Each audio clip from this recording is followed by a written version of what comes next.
കൂടുതൽ വാർത്തകളും വീഡിയോകളും കാണാൻ ഈ ചാനൽ സബ്സ്ക്രൈബ് ചെയ്യുക. കൂടെ ബെൽ ബട്ടൺ അമർത്തുക.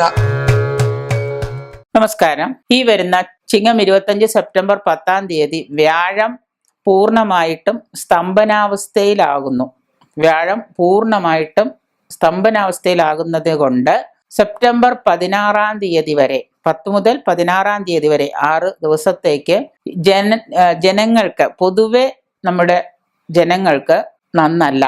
പൊതുവെ ഈ വ്യാഴം അനങ്ങാതെ പൊതുവായിട്ട് ഒരു സ്തംഭനത്തിൽ നിൽക്കുന്നത് കൊണ്ട് എന്താണ് സാധാരണ എല്ലാവർക്കും മനസ്സിലാവുന്ന ഭാഷയിൽ പറഞ്ഞാൽ സ്തംഭനാവസ്ഥയിലായ വ്യാഴത്തിന്റെ കാരണം കൊണ്ട് എല്ലാവർക്കും പൊതുവെ ഒരു ചെറിയ ദുരിതം ഈ 5-6 ദിവസങ്ങളിൽ അനുഭവപ്പെടാൻ സാധ്യതയുണ്ട്. ഈ 6 ദിവസം സെപ്റ്റംബർ 10 മുതൽ സെപ്റ്റംബർ 16 വരെ. കാരണം അതിൻ്റെ ആ ഒരു ആഫ്റ്റർ കോൺസിക്വൻസ് ആയിട്ട് പലയിടങ്ങളിലും ചില സ്ഥലങ്ങളിലൊക്കെ ചുഴലിക്കാറ്റ്, ന്യൂനമർദ്ദം, കടൽക്ഷോഭം, ഈ വക അനർത്ഥങ്ങളൊക്കെ ഉണ്ടാകാനുള്ള ഒരു സാധ്യത കാണുന്നുണ്ട്.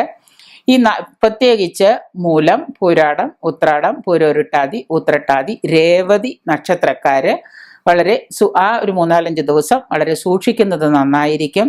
ഈ ദിവസങ്ങളിൽ മഹാവിഷ്ണുവിൻ്റെ അമ്പലത്തിൽ പോകാൻ കഴിയുന്നവർ അമ്പലത്തിൽ പോയിട്ട് അതിരാവിലെ അമ്പലം തുറക്കുമ്പോൾ അമ്പലത്തിൽ പോയിട്ട് വിഷ്ണു ക്ഷേത്രത്തിൽ പോയിട്ട് യഥാശക്തി വഴിപാടുകൾ എന്താണോ അമ്പലത്തിൽ ചെയ്യാൻ കഴിയുന്നതെന്ന് വെച്ചാൽ യഥാശക്തി വഴിപാടുകൾ ചെയ്ത് അത് നടത്തിയെടുത്തിട്ട് ഓം നാരായണായ വിദ്മഹേ വസുദേവായ ധീമഹി തനോ വിഷ്ണു പ്രചോദയാത് എന്ന വിഷ്ണു ഗായത്രി 108 തവണ ഈ 6 ദിവസവും ജപിക്കുന്നത് വളരെ നന്നായിരിക്കും.